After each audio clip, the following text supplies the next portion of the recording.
Et on commence par quoi? Oh là, Par des monuments. danger. C'est un article, Monument en péril. un article inquiétant pour nos monuments historiques. Le Canard enchaîné, on avait déjà parlé il y a quelques semaines. On n'osait pas trop y croire, mais cette fois, c'est le site internet La Tribune de l'Art qui nous dit que 90% de la France est menacée d'être défigurée en raison d'un décret sur l'isolation des bâtiments. Alors, est-ce que c'est ce décret du ministère de l'Environnement qui est mal fait ou est-ce qu'il est mal appliqué, mal compris par les élus locaux? En tout cas, voyez la catastrophe sur ces deux photos. À gauche, c'est avant les travaux, dans une chapelle dans la Loire. Et à droite, c'est après, recouverte d'un sarcophage façon de Tchernobyl. Alors, c'est sûr que c'est très bien isolé comme ça. Mais c'est pas la première fois que la presse s'en alarme, et pourtant, on en parle assez peu. C'est un peu silencieux comme affaire. Imaginez, est-ce qu'un jour, on aura un sarcophage par-dessus Notre-Dame, le Sacré-Cœur ou l'Arc de Triomphe, entre autres? Le Canard enchaîné, dans l'article dont je vous parlais, croyez savoir qu'il y avait eu un lobbying des entreprises d'isolation pour que ce décret soit très largement appliqué. Et qu'en pense l'épiscopat? Il dit rien? Alors, vous savez que ça dépend aussi, ça dépend de la date de construction des églises, qu'elles appartiennent ou non à l'église ou à l'État. Ça dépend si c'est avant ou après 1905. En tout cas, ça fait tourner le business. La France sera-t-elle défigurée?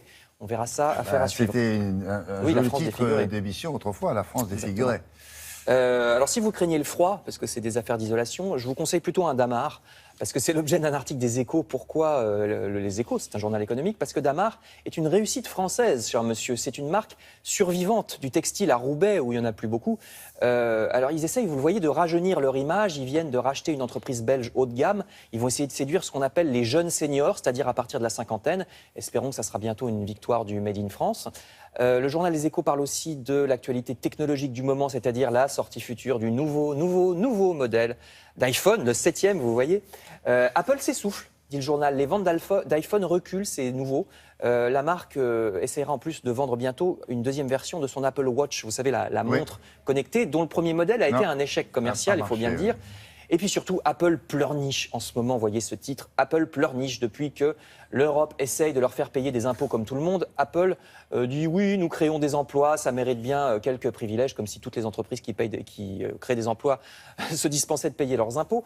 Bref, mauvais karma pour Apple en ce moment, vous lirez ça. Je passe à la musique, parce que vous irez, William, je le sais, au festival de hard rock de Mency, dans l'Essonne. Ils le font jamais sans moi. Non, ils vous attendent. C'est dans les pages du Parisien, vous irez, parce que toutes les tendances du hard seront représentées. Il y a le métal alternatif, le hardcore, etc. Donc vous trouverez votre chapelle.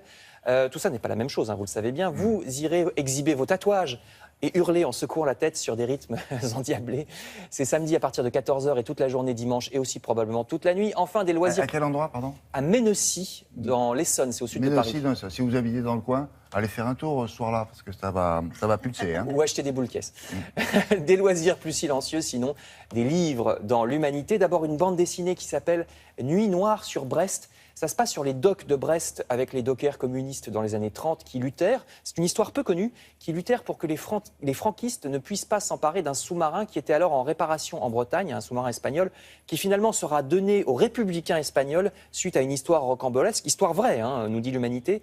Le journal parle également d'un roman, un roman historique aussi, à propos des 30 Glorieuses, cette fois, c'est-à-dire les années 50-60, roman qui n'oublie pas que les 30 Glorieuses, c'est vrai, c'était une époque de développement économique, mais aussi une époque difficile pour les ouvriers. Le livre s'appelle Un paquebot dans les arbres, et le grand titre, vous voyez, partir du poumon pendant les 30 Glorieuses, c'est parce que ça évoque aussi la tuberculose qui emportait beaucoup de familles ouvrières à l'époque. C'est toujours le cas chez les pauvres, hein, mais surtout à l'époque, c'était un article dans l'humanité. On passait des heures dans un sauna, comme vous voyez sur la photo. Sanatorium. Ouais. Voilà, donc ça, c'est un livre. Merci beaucoup. Tiens,